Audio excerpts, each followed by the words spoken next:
Hi everyone, welcome back to my channel. যাযাবর YouTube চ্যানেলের পক্ষ থেকে আজ আবার একটা নতুন ভিডিওর সাথে তোমাদের সকলকে স্বাগত জানাই। তো এটা হচ্ছে আমার শিবরাত্রির ব্লগ। আমি এতদিন পরে পোস্ট করছি, কারণ এতদিন আমার বিয়ের ব্লগ চলছিল।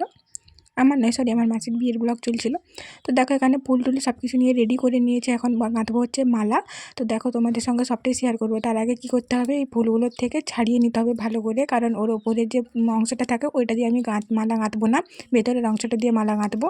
আর আকন্দ ফুলের মালা গাঁথতে তো সবাই জানে, আমি আর ওটা নতুন করে কি বলছি, তাও একটু দেখিয়ে দিচ্ছি। আমিও পারি গাঁথতে, এটাই দেখাচ্ছি তোমাদেরকে, আর কিছুই নয়। তো আমরা এখানে অনেকগুলি মালা তৈরি করে নিয়েছিলাম। তো আমি এখানে একা করিনি, আমার পিসিমণিও করছিল। তো এখানে মোট হয়েছে 4টে মালা। দেখো তোমাদেরকে পুরোটাই শেয়ার করছি, আর দেখতে থাকো। আর আমাদের এখানে ফল হিসাবে কিন্তু এই যে ধুতরা ফল, ওই ফলটাই দেওয়া হবে, কারণ ধুতরা ফলটা কিন্তু এখন সবাই পায় না। তো আমরা যখন পেয়েছি ভাবলাম ধুতরা ফলটাই ঠাকুরকে অর্পণ করা হবে। সো কে কীরকমভাবে জল ঢেলেছো, কে কীরকম সেজেছো, অবশ্যই আমার সঙ্গে শেয়ার করো তোমরা, কারণ আমি তো দেখাচ্ছি বাট তোমাদেরটা দেখতে পাচ্ছি না। তো আমাকে কিন্তু কমেন্ট করে অবশ্যই জানিও। তো দেখো এখানে আমার কিন্তু একটা মালা গাঁথা রেডি। তো সবগুলো তো দেখানো সম্ভব নয়, ওই জন্য মালাগুলো গেঁথে নিয়েছি, তারপর তোমাদেরকে দেখাচ্ছি। দেখো এই মালাটা আমি এরকমই গেঁথেছি, তারপরে আরেকটা মালা দেখাচ্ছি। ওই মালাটা খুবই সুন্দর লাগে আমার।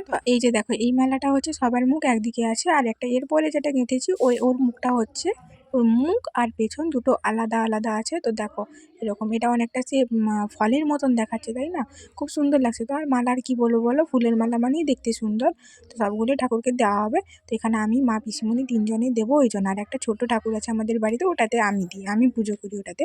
তো চলো, এটা হচ্ছে 3 নম্বর মালা। সবগুলোর লেন্থ একই সমানই আছে। এটা আমার পিসিমণি গেঁথেছে, আর দুটো আমি গেঁথেছি, আর ছোটোটা যেটা ওই পুচকেটা আমি করেছি এইটা। তো চলো, আর পুজো করছি দেখাচ্ছি তোমাদেরকে। পুজো করতে করতে দেখাতে পারবো না, তার কারণ আমার ক্যামেরা ধরে দেওয়ার মতন কেউ নেই। তো পুজো করে নিয়েছি। তো দেখো এটা হচ্ছে ফলগুলো যে বলছিলাম, এই ধুতরা ফল এরকম দেখতে হয় এগুলো, আর কিছু ধুতরা ফুল এইগুলো। তো গায়ে সব কিছু প্রোডাক্ট আমি কিন্তু রেডি করে রেখে দিয়েছি। এখন আমার মেকআপ করার পালা।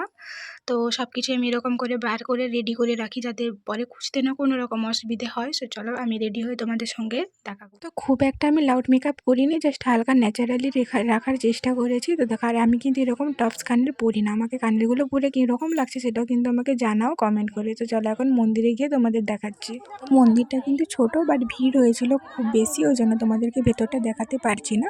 তো ভেতরটা আমি অবশ্যই তোমাদের সঙ্গে শেয়ার করবো। আর এখানে পুজো টুজো দিয়ে বাড়ি চলে গেছে, আর আমরা পুজো দিয়েছি রাত্রিবেলা, ওই জন্য আর ব্লগটা বাড়িতে গিয়ে কন্টিনিউ করা হয়নি।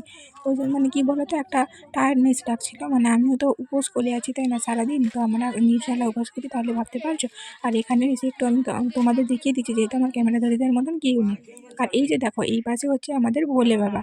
তো এখানে আছে শিবলিঙ্গ, আর ওর ওই পাশে আছে ষাঁড়, আর একটা ত্রিশূল আছে। এখানে ফুলে ঢাকা হয়ে গেছে, তোমরা দেখতে পারবে না কিছু। তো এখানে সবাই মিলে জল ঢালছে, আমি একটু পরে জল ঢালবো। সরি, এখন জল ঢালা হচ্ছে না, এখন পুজো হচ্ছে। তো জল ঢালার পর্বটা শেষ হয়ে গেছে। এখন আবার যখন জল ঢালবো তখন হচ্ছে ওটা আমি জলটা ঢালবো। তো শিবরাত্রিটা কিন্তু খুবই এনজয় করে কেটেছে। আর এখানে দেখো সকলে দাঁড়িয়ে আছে, আর আমারও খুব এনজয় হয়েছে শিবরাত্রির দিনটায়। তো সকলেরই একটা আনন্দের দিন। তো তোমরাও তো কীরকম কাটিয়েছো আমাকে কমেন্ট করে জানাতো। আজকের ব্লগটা এখানেই এন্ড করছি, টাটা।